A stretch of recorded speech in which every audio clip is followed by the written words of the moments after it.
32장 말씀입니다. 창세기 32장 22절에서 32절까지 말씀입니다. 창세기 32장 22절에서 32절까지 말씀입니다.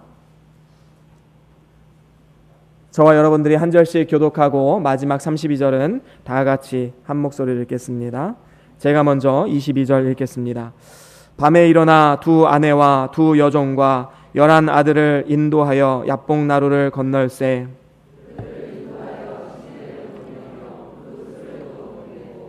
야곱은 홀로 남았더니 어떤 사람이 날이 새도록 야곱과 씨름하다가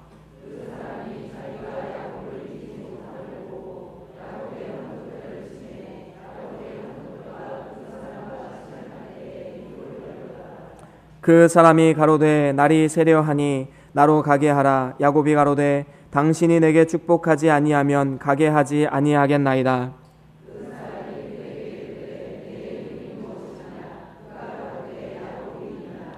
그 사람이 가로되 내 이름을 다시는 야곱이라 부를 것이 아니요 이스라엘이라 부를 것이니 이는 내가 하나님과 사람으로 더불어 겨루어 이기었음이니라.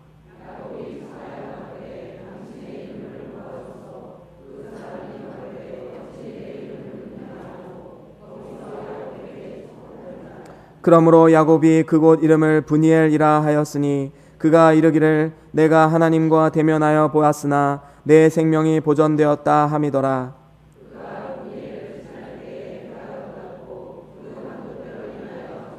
함께 읽겠습니다. 그 사람이 야곱의 환도뼈 큰 힘줄을 친고로 이스라엘 사람들이 지금까지 환도뼈 큰 힘줄을 먹지 아니하더라. 아멘. 오늘은 창세기 32장 말씀을 통해서 승리의 새 이름이라는 제목으로 함께 말씀을 나눠보기를 원합니다. 작년 이맘때였던 걸로 기억을 합니다. 많은 분들이 더운 날씨 속에서 아마도 브라질 리우 올림픽을 시청하셨을 것입니다.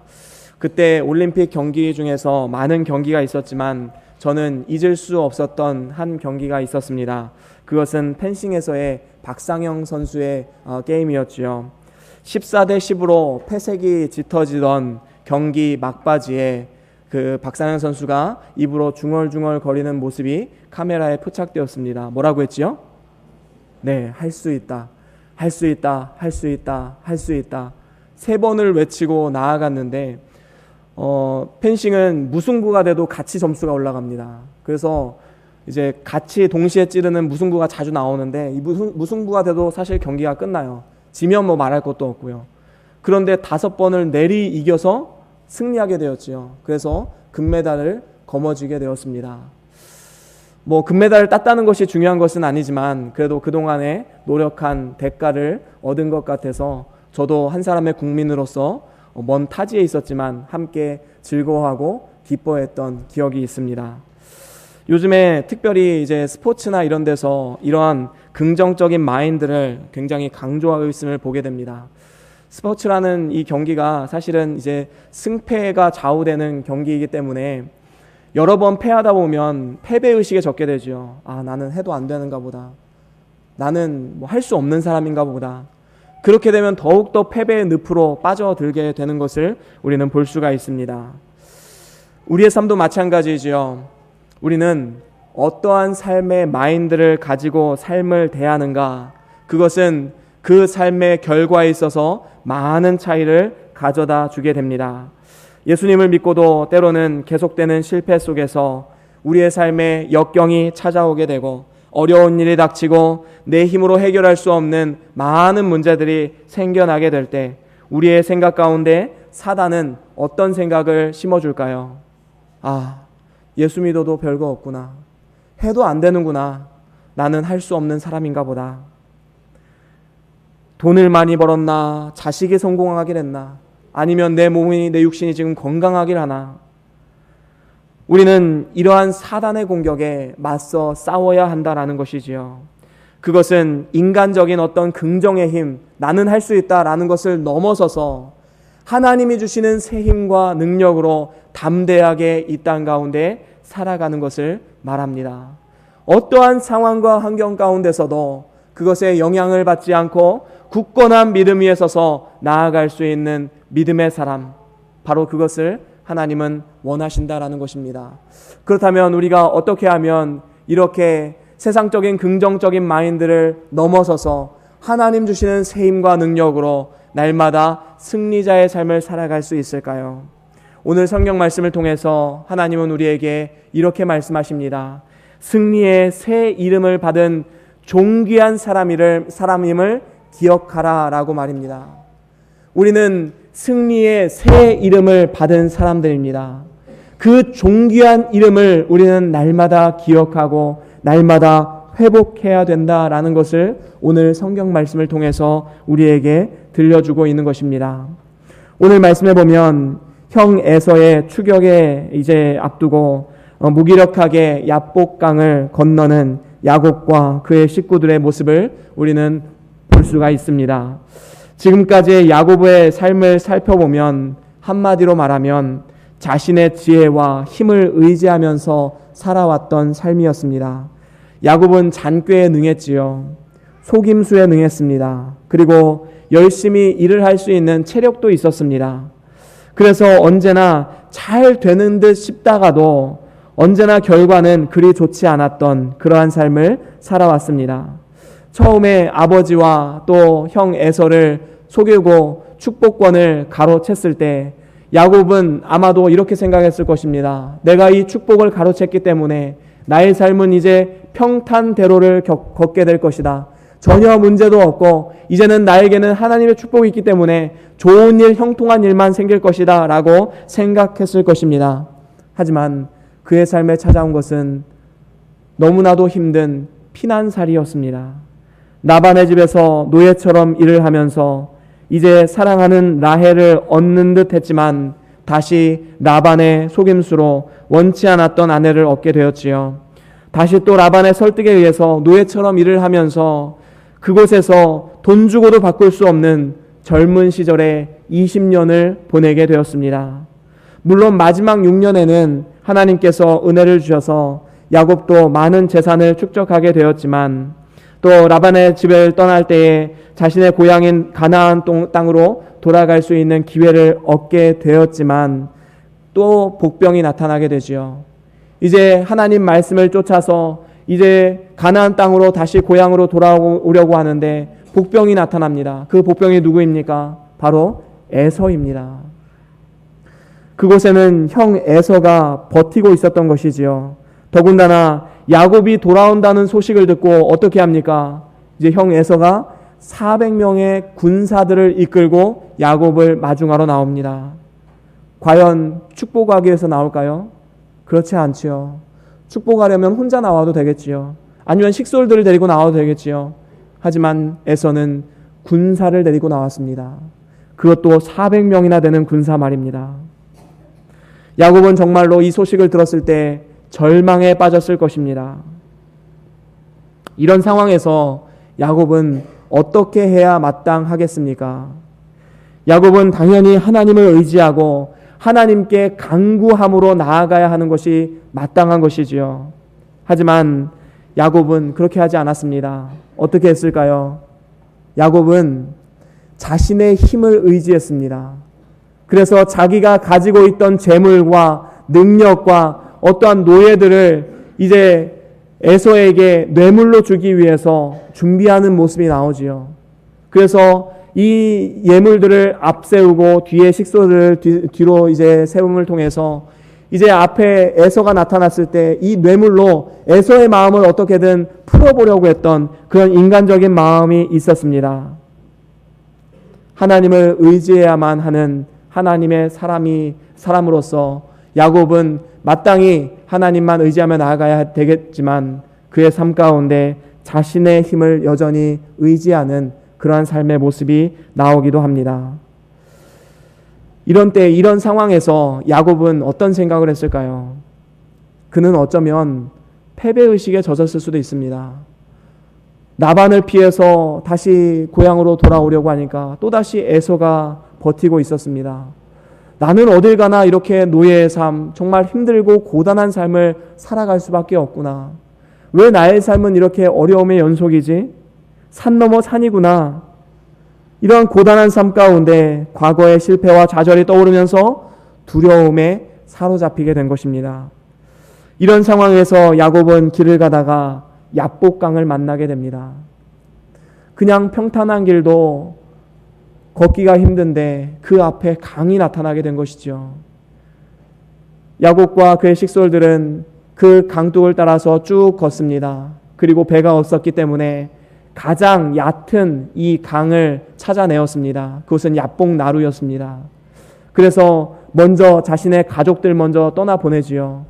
그리고 이제는 에서와 혼자서 이제 독대하기 위해서 이제 자신만 강 건너편에 혼자 남아있음을 우리는 오늘 말씀을 통해서 볼 수가 있습니다. 야곱이 혼자 남아서 어떤 생각을 했을까요? 아마도 지나온 삶을 회상했을 것입니다.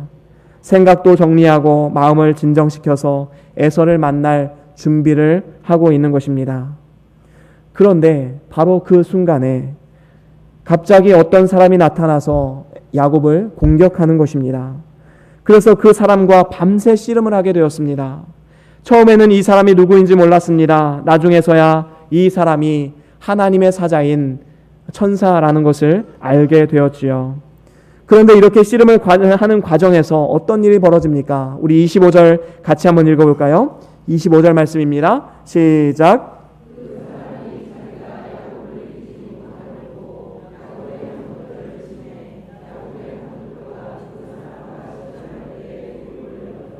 그렇습니다.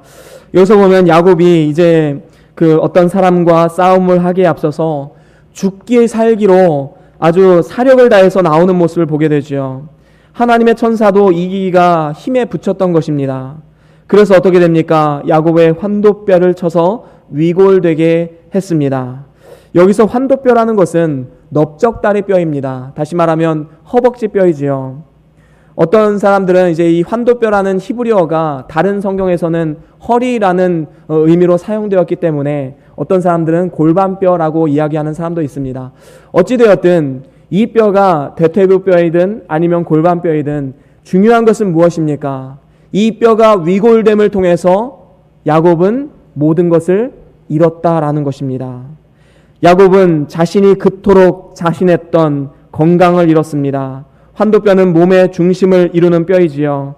그렇기 때문에 이곳이 위골되었다는 것은 남자로서의 어떤 생식 능력 아니면 노동 능력이 이제 상실되었다라고 볼 수 있는 것입니다. 그 당시에 남자의 노동 능력이 최고의 능력으로 손꼽히던 그런 시대였기 때문에 야곱은 모든 것을 잃었다라고 해도 과언은 아닐 것입니다.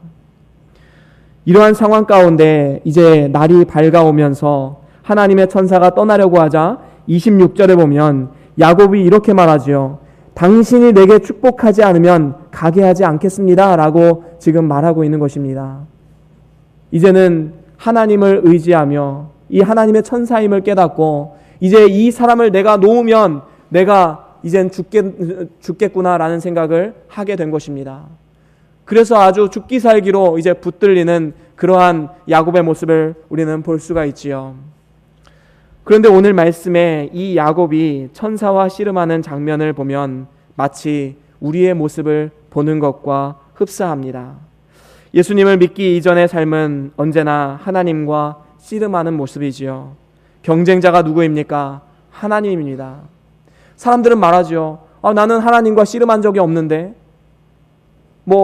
막연하게 신의 존재를 인정하는 사람도 나는 내가 어떻게 신에게 대적을 해? 나는 신에게 대적한 적이 없어 라고 말할 수도 있겠지만 우리가 하나님을 배제한 채 내 힘으로 살아보겠다고 발버둥치는 것, 창조주이신 하나님을 거역하는 길이고 하나님을 경쟁자로 삼아서 누가 이기나 한번 붙어보자는 그러한 심정으로 나아가는 것과 마찬가지다라는 것입니다.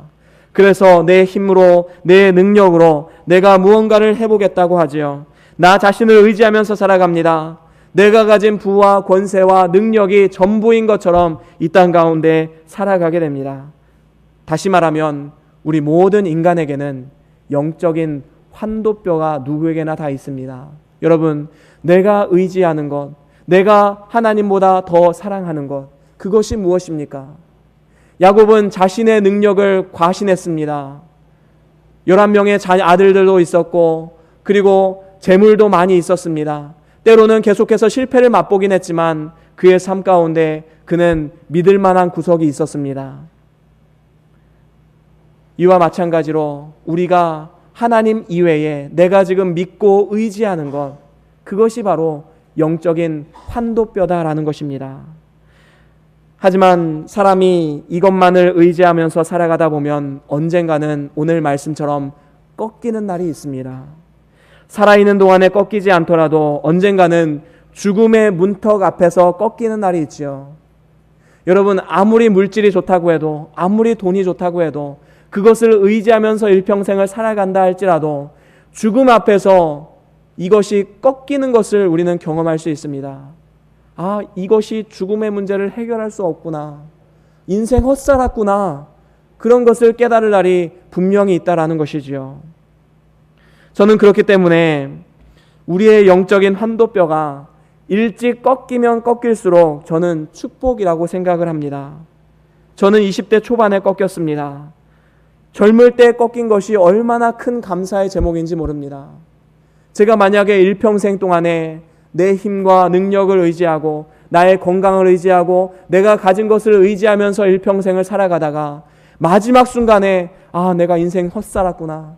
내가 하나님을 위해서 살지 못하고 나만을 위해서 살았구나라는 것을 깨달았을 때 얼마나 큰 후회와 낙심과 좌절이 찾아오게 되겠습니까?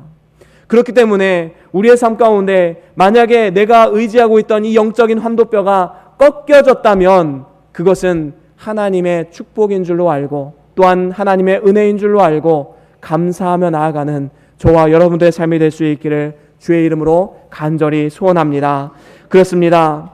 여러분의 영적인 환도뼈는 무엇입니까? 때로는 그것이 내가 가진 물질이 될 수도 있고요. 때로는 나의 자녀가 될 수도 있습니다.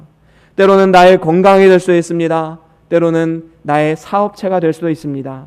때로는 내가 가진 명예가 될 수도 있습니다. 중요한 것은 하나님께서는 우리를 하나님의 사람으로 세우시기 위해서 그것을 꺾으실 때가 분명히 있다라는 사실입니다. 언젠가는 없어지고 마는 것이지요. 이 세상의 마지막 날 아니면 개인의 종말의 날 분명히 사라지고 마는 것들 뿐입니다. 하지만 이것이 꺾여졌을 때 우리가 영의 눈을 들어 살펴보면 이렇게 꺾인 것이 오히려 축복이다라는 것을 깨달을 수가 있지요. 이를 통해서 하나님께 돌아오게 되고 하나님이 주시는 영적인 축복을 받아 누릴 수 있다라는 것입니다. 그렇기 때문에 우리의 삶 가운데 어떠한 영적인 환도뼈가 꺾인 상처와 흔적이 내 몸 가운데, 내 삶 가운데 지금도 나타나고 있다. 그것은 하나님의 은혜입니다. 그것을 바라보며 우리는 초심을 회복할 수 있죠. 아, 하나님이 나를 사용하기를 원하시는구나. 내가 처음 하나님을 만났을 때 그 마음을 다시금 회복하기를 원하신다는 것입니다. 우리가 처음 예수님을 만났을 때를 한번 떠올려 보십시오. 정말로 아무것도 아무 일도 없는 무사태평한 그러한 삶 가운데 예수님을 만난 사람은 아마도 거의 없을 것입니다. 무언가 지금까지 내가 의지하고 살아왔던 것이 꺾여지고 힘든 일이 닥쳤을 때, 가정에 어려움이 닥쳤을 때, 자녀들이 방황하고 힘들어할 때, 사업이 어려움이 닥치거나 내 건강이 무너졌을 때, 사람들과의 관계가 힘들어질 때 하나님의 어루만지심을 경험했다라는 사실이지요. 아, 내 힘으로는 안 되는구나. 내 힘으로는 이 험한 세상을 절대로 살아갈 수 없구나. 내 인생이 바닥쳤을 때 하나님의 놀라운 축복을 받아 누렸음을 우리는 기억할 것입니다. 그렇습니다. 우리가 오늘 말씀을 읽으면서 놀랍게 여기는 사건은 무엇입니까? 이렇게 자신의 연약함을 인정하고 자신이 모든 것을 할 수 없다라는 것을 깨닫고 나아갔을 때 하나님은 야곱에게 승리자라는 이름을 주셨다라는 사실입니다. 우리 28절을 같이 한번 읽어볼까요? 28절 말씀 함께 읽겠습니다. 시작. 그 사람이 가로되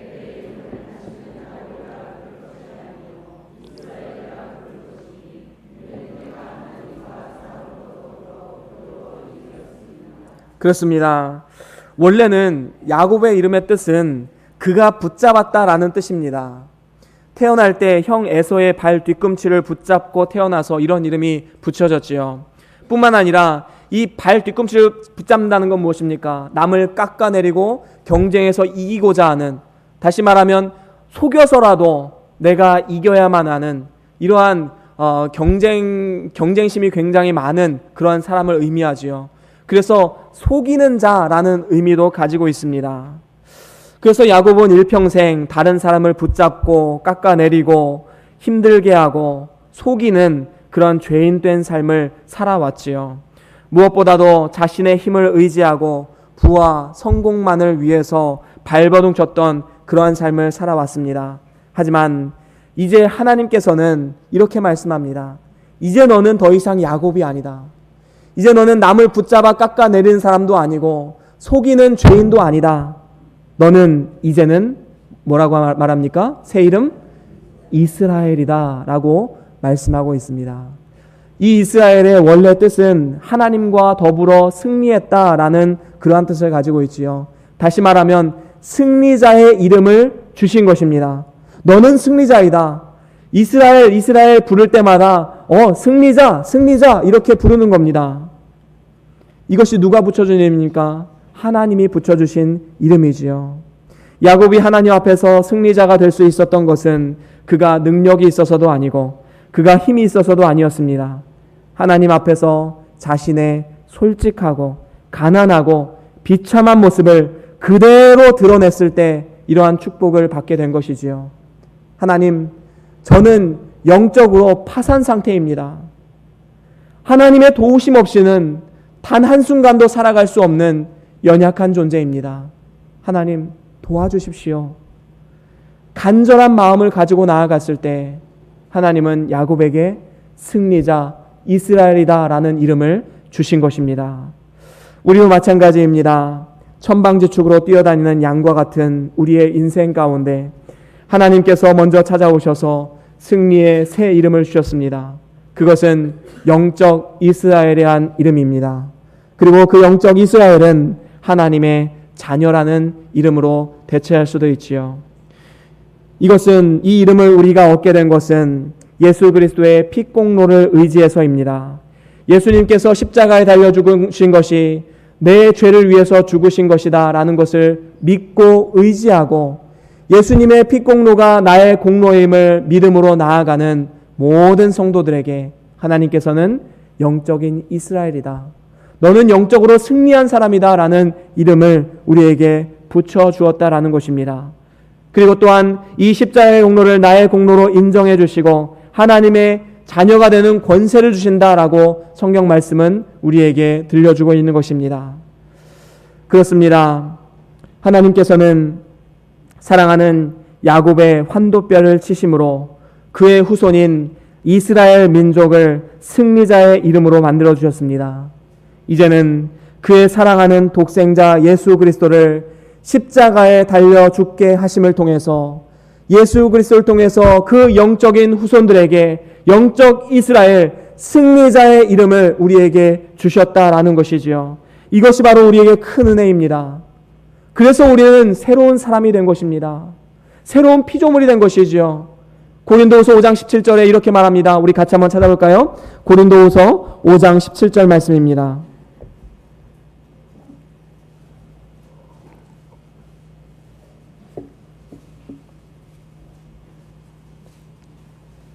고린도후서 5장 17절 말씀 우리 같이 한 목소리를 읽겠습니다. 시작. 그런즉 누구든지 그리스도 안에 있으면 새로운 피조물이라. 이전 것은 지나갔으니 보라 새 것이 되었도다. 아멘. 아멘. 그렇습니다. 우리 주님께서는 우리에게 새 이름을 주셨습니다. 이제 이전의 모든 것은 다 지나갔습니다. 더 이상 생각할 필요도 없습니다. 이제는 우리는 앞만 보면서 나아갑니다. 우리는 새 이름을 받은 자이기 때문에, 이제는 승리자라는 이름을 받은 사람이기 때문에 이제는 승리자로서 이 땅 가운데 살아가면 되는 것입니다. 이것이 우리에게 얼마나 큰 축복인지 모르지요. 새로운 피조물, 새 것이 된 우리 모두의 그리스도인의 삶. 이것이 바로 하나님의 은혜다라는 것입니다. 우리가 이제는 승리의 새 이름을 받은 존귀한 사람으로서 이 땅 가운데 어떠한 자세를 가지고 살아가야 하는지 두 가지로 함께 나눠보길 원합니다. 첫 번째로는 새 소망을 가지고 살아가라라는 것입니다. 다시 한번 말씀드립니다. 새 소망을 가지고 살아가라라고 오늘 성경 말씀은 우리에게 말씀해주고 있습니다. 야곱이 처음에 싸웠던 대상이 사람인 줄 알았는데 시간이 지나면서 이분이 하나님의 천사임을 알게 되었습니다. 그래서 축복을 구했지요.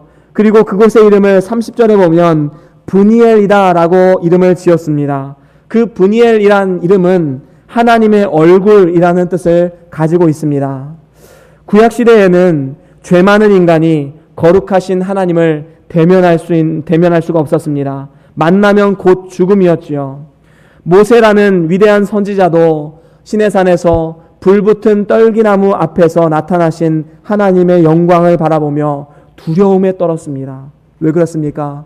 하나님을 대면한다는 것 자체가 이렇게 두려움이 있었다는 것입니다. 하지만 오늘 말씀의 야곱은 하나님을 대면했음에도 불구하고 자신의 생명이 보존되었기 때문에 기뻐하게 된 것입니다. 그러면서 31절에 보면 마치 영화의 한 장면처럼 엔딩 장면이 나오게 됩니다. 우리 같이 한번 읽어볼까요? 31절 시작. 그가 브니엘을 지날 때에 해가 돋았고 그렇습니다. 여기서 보면 우리에게 이미지화해서 보여주고 있지요. 저 멀리서 한번 생각해 보시기 바랍니다. 저 멀리서 해가 떠오르고 있습니다. 그리고 그 앞에는 야복강이 흐르고 있습니다. 그리고 야곱이 그 야복강가를 다리를 절면서 걷고 있습니다. 우리가 이 모습을 바라보면 어떠한 생각이 드십니까? 절망적이십니까? 아니면 희망적이십니까?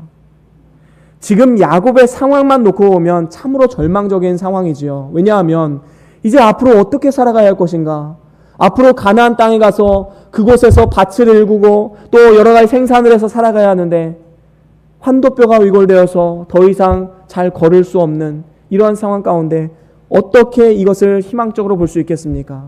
하지만 하나님은 해가 떠오르는 이 장면을 통해서 우리에게 새 소망이 되시는 하나님을 보여주고 있는 것입니다.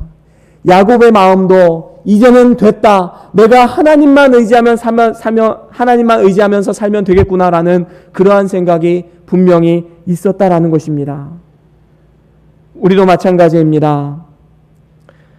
예수 그리스도를 통해서 승리의 새 이름을 가진 우리의 삶 가운데는 여전히 죄의 잔재물들이 남아있고 때로는 좌절하고 절망할 일들이 산적해 있습니다.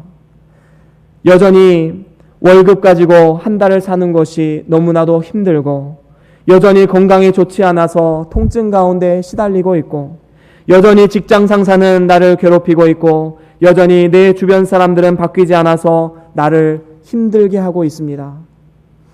내 주변은 전혀 변한 것이 없는데 누가 변했습니까? 내가 변한 것입니다. 내가 이제 새 사람으로 바뀐 것이지요. 새 사람, 새 이름을 받은 승리자로서의 삶으로 바뀐 것입니다. 야곱의 삶 가운데 보면 여전히 에서는 400명의 군사를 끌고 지금 추격해오고 있습니다. 여전히 자신은 다리를 절고 있고 여러 가지 힘듦과 어려움 가운데 앞으로 미래에 대한 두려움 가지고 살아가고 있지요. 하지만 그의 삶 가운데는 새 소망이 있었습니다. 새 희망이 있었습니다. 그것은 임마누엘의 하나님입니다. 하나님이 우리와 함께 하신다. 하나님을 대면해 보았는데 내가 생명이 보존되었다. 이제는 하나님과 동행하며 살면 내가 어떠한 문제도 극복할 수 있는 힘과 능력을 얻게 될 것이다. 바로 이 하나님의 영광을 바라보는 것, 새 소망을 바라보는 그러한 삶을 살아갔다라는 것입니다. 저와 여러분들이 때로는 절망적인 상황 가운데 있더라도 늘 주님을 의지하며 승리자의 기쁨을 누리시고 새 소망을 가지시며 이 땅을 살아갈 수 있는 저와 여러분들의 삶이 될 수 있기를 주의 이름으로 간절히 소원합니다. 두 번째로는 하나님의 은혜를 날마다 기억하라라는 것입니다. 다시 한번 말씀드립니다. 두 번째, 우리가 승리자의 이름을 가진 사람으로서 하나님의 은혜를 날마다 기억하라라는 것입니다. 우리는 하나님의 은혜를 기억해야 합니다. 야곱은 다리를 저는 평생의 장애를 얻기는 했지만 그것은 저주가 아니라 은혜인 것입니다.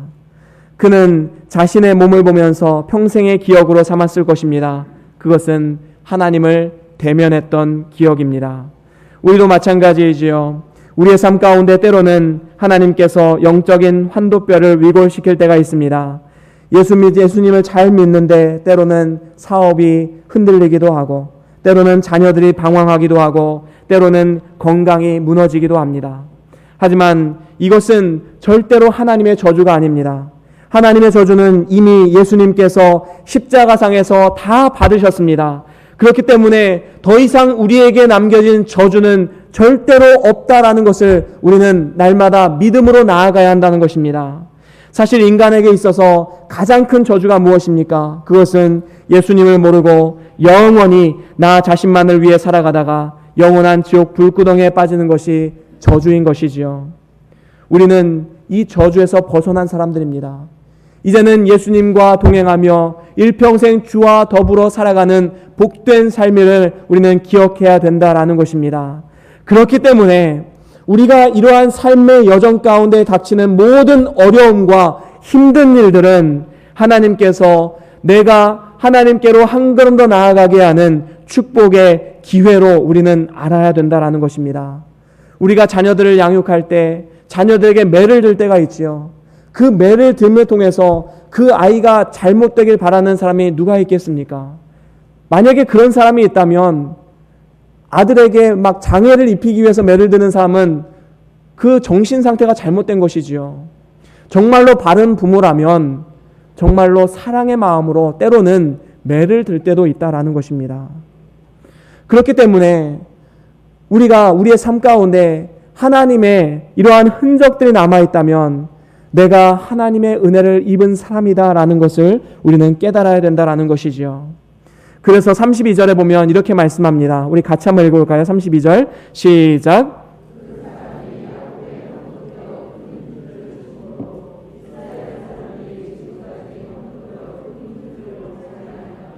그렇습니다. 그 일이 있은 이후에 이제 이스라엘 백성들이 이제 양을 잡아서 먹거나 아니면 생축들을 잡아서 이제 제사를 드리고 이제 먹을 때에 이제 대퇴부에 있는 그 힘줄을 먹지 않는 겁니다. 근데 왜 그랬을까요? 그것은 기억하기 위함입니다. 여러분, 무언가 일이 터졌을 때요, 한 1, 2년만 지나면 너무나도 쉽게 잊어버립니다. 여러분, 그 홍수 사건이 대홍수 사건이 일어났을 때 노아가 이제 노아에게 무지개를 보여주면서 하나님이 약속하시죠. 이제는 다시는 물로 멸하지 않겠다는 약속을 하십니다. 그러면 이제는 비 온 뒤에 무지개가 하늘에 쫙 피면 이제 어떻게 됩니까? 노아는 그 무지개를 바라보면서 하나님이 다시는 물로 멸하지 않는다고 하셨지? 그 믿음, 그것을 다시 회복하는 역할을 하는 것이지요. 우리가 어떠한 행위의 의미를 부여하는 것은 이러한 의미가 있습니다. 그것을 기억하는 것이지요. 이제는 생축을 잡아서 이제 뼈를 발라내면서 이제 고기를 발라서 요리를 할 때에 이제 대퇴부에 있는 이 힘줄을 빼서 그것은 먹지 않으려고 이제 옆에 내놓습니다. 그러면서 이제 기억하는 겁니다. 그럼 자녀들이 묻겠지요. 엄마, 왜 이 힘줄은 먹지 않아요? 왜 우리가 먹는데 이거 빼야 돼요? 물어보면 대답할 수 있는 겁니다. 우리의 조상 야곱이 하나님을 대면해서 생명이 보존되었단다. 그리고 하나님의 은혜로서 이제 승리자, 우리가 이스라엘로 불릴 수 있는 이유는 바로 그 이유야. 하나님이 우리와 함께 하신단다. 하나님이 우리의 책임자가 되어주셔. 이것을 가르칠 수 있는 기회가 되는 것이지요. 이것이 출애굽기 13장에 나오는 자녀 교육의 한 가지 방법입니다. 여러분, 무교병을 먹지 않습니까? 이스라엘 백성들은. 그러면 자녀들은 질문해요. 평소에는 누룩을 넣고 아주 달게 막 이렇게 먹었는데 어느 날 되니까 이제 누룩을 넣지 않고 아주 뻑뻑한 맛없는 빵을 먹게 되는 거예요. 아빠, 엄마, 왜 우리는 이렇게 맛없는 빵 먹어야 돼요? 맛있는 빵 없어요? 그러면 그때 이야기를 해주는 겁니다. 우리가 출애굽 시절에 하나님의 은혜가 아니었으면 이 일이 불가능했기 때문에 우리가 그때 일을 기억하기 위해서 이 6월절에 무교병을 먹는 거란다. 가르쳐 줄 수 있는 기회가 되는 것이지요. 이것이 출애굽기 13장에 나오는 자녀 교육의 한 가지 방법입니다. 여러분, 무교병을 먹지 않습니까? 이스라엘 백성들은. 그러면 자녀들은 질문해요. 평소에는 누룩을 넣고 아주 달게 막 이렇게 먹었는데 어느 날 되니까 이제 누룩을 넣지 않고 아주 뻑뻑한 맛없는 빵을 먹게 되는 거예요. 아빠, 엄마, 왜 우리는 이렇게 맛없는 빵 먹어야 돼요? 맛있는 빵 없어요? 그러면 그때 이야기를 해주는 겁니다. 우리가 출애굽 시절에 하나님의 은혜가 아니었으면 이 일이 불가능했기 때문에 우리가 그때 일을 기억하기 위해서 이 6월절에 무교병을 먹는 거란다. 가르쳐 줄 수 있는 기회가 되는 것이지요. 유대인들은 지금도 이러한 교육 방법을 씁니다. 그래서 스스로 질문하게 만들고 그 질문에 대답하게 만드는, 그러니까 주입식 교육이 아닌 스스로 생각하는 교육을 아주 지향하죠. 그렇기 때문에 우리가 오늘 이 말씀을 통해서 깨닫는 것이 무엇입니까? 이스라엘 백성들이 대퇴부에 있는 이 뼈의 힘줄을 제거하고 먹는 이 행위를 통해서 날마다 기억하는 겁니다. 아, 하나님이 우리와 함께 하시지. 하나님이 우리를 이렇게 축복해 주시지. 하나님 없이는 우리는 살 수 없다. 이것을 날마다 회복하는 것이지요.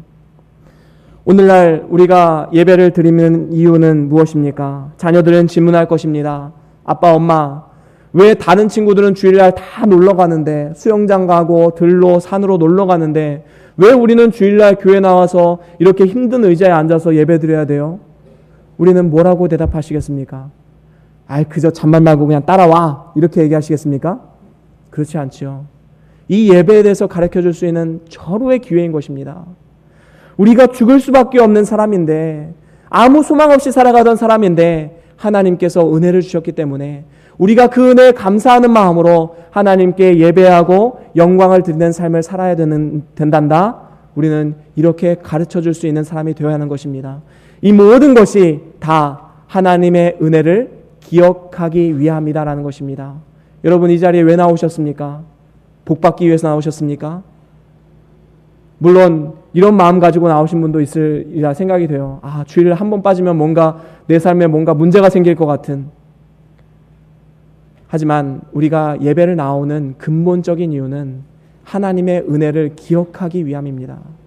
우리가 이렇게 주기적으로 나와서 예배를 드리지 않으면 하나님의 은혜는 우리의 삶 가운데 어느 순간 저 멀리 떠나가게 됩니다.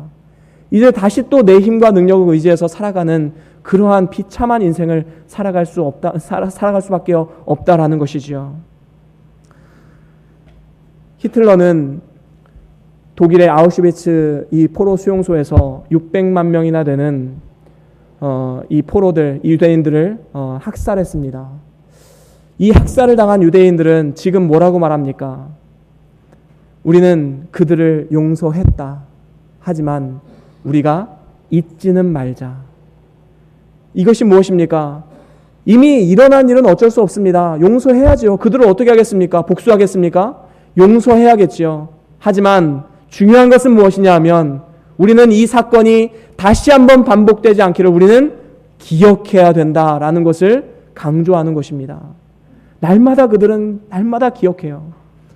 근데 약간 우리나라 사람들은 비슷하면서도 약간 달라요. 우리나라 사람은 어떻습니까? 절대로 일본 사람들 용서할 수가 없지요. 괜히 밉습니다. 일본 사람들 만나면. 용서 안 해요. 괜히 밉습니다. 그런데 너무 쉽게 잊어버립니다. 또 역사에 이런 반복이 또 일어날지 모릅니다. 언젠가 한번 몇 년 전에 이런 일이 있었죠. 역사 과목을 이제 고등교육과정에서 필수과정에서 뺀다라는 거예요. 이것이 얼마나 망령된 일인지. 역사를 잊고 어떻게 우리 민족이 존재하겠습니까? 마치 성경을 버리고 내가 하나님의 은혜를 따라간다고 생각하는 것과 똑같은 것입니다. 우리는 하나님 말씀을 통해서 날마다 하나님의 은혜를 기억해야 하는 것입니다. 이것이 바로 오늘 말씀을 통해서 승리자의 새 이름을 가진 우리가 나아가야 할 길이다라는 것입니다.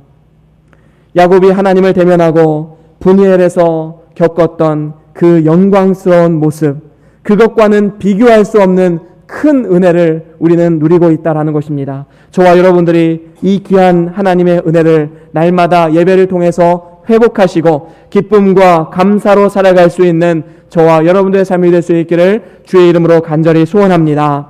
이제 말씀을 마무리합니다. 우리 삶 가운데에도 우리에게 연약한 부분이 있다면 그것이 하나님께로 나오게 하는 통로임을 알고 감사함으로 살아갈 수 있기를 소원합니다. 우리에게 연약함이 없고 우리의 삶이 모든 것이 완벽하다라고 한다면 우리 스스로가 어떻게 예수님을 구주라 영접하고 또 예수님을 믿고 하나님을 의지하는 삶을 살아갈 수 있겠습니까? 야곱은 비록 평생의 장애를 가지게 되었지만 영의 눈을 들어서 바라보면 그것은 저주가 아니라 하나님께로 한 걸음 더 나아가게 하는 은혜의 통로가 되는 것입니다. 야곱은 이를 통해서 승리의 새 이름인 이스라엘이라는 이름을 얻게 되었다라는 것이지요. 그리고 그의 후손을 통해서 이스라엘 민족, 하나님의 승리자의 민족으로 삼아 주셨다라는 것입니다. 저와 여러분들도 승리의 새 이름이 있습니다. 영적인 이스라엘로 삼아 주셨습니다. 승리자의 이름으로 삼아 주셨습니다. 이제 우리의 후손들을 통해서 하나님의 영광의 이름이 높아질 것이고 하나님의 역사의 도구로 우리 민족을 사용하여 주실 줄로 믿습니다. 우리 가문을 사용하여 주실 줄로 믿습니다. 우리가 이 승리의 새 이름을 가진 사람으로서 우리가 어떠한 삶의 자세를 가지고 살아가야 하는지 두 가지로 함께 살펴보았습니다. 첫 번째는 무엇이었습니까? 새 소망을 가지고 살아가라. 그렇습니다. 영원한 하나님 나라의 영광을 바라보며 살아가는 삶입니다. 두 번째는 무엇입니까? 그렇습니다. 하나님의 은혜를 날마다 기억하라라는 것입니다. 삶의 예배를 통해서 날마다 하나님의 은혜를 깊이 묵상하면서 우리는 그 은혜를 회복해야 된다라는 것입니다. 이러한 삶의 자세를 통해서 하나님 나라에서 뿐만 아니라 이 땅 가운데서도 주와 동행하는 기쁨을 누리시고 어떠한 상황과 환경 가운데서도 이겨낼 수 있는 하늘로부터 공급받는 새 힘과 능력이 우리의 삶 가운데 차고 넘칠 수 있기를 주의 이름으로 간절히 소원합니다. 우리 다 같이 함께 오늘 들은 말씀 기억하시면서 잠깐 우리 묵상하면서 기도하시겠습니다. 무엇을 들었는지, 무엇을 깨달았는지, 무엇을 결단했는지 시간 다 같이 잠깐 동안 묵상하며 기도하시겠습니다.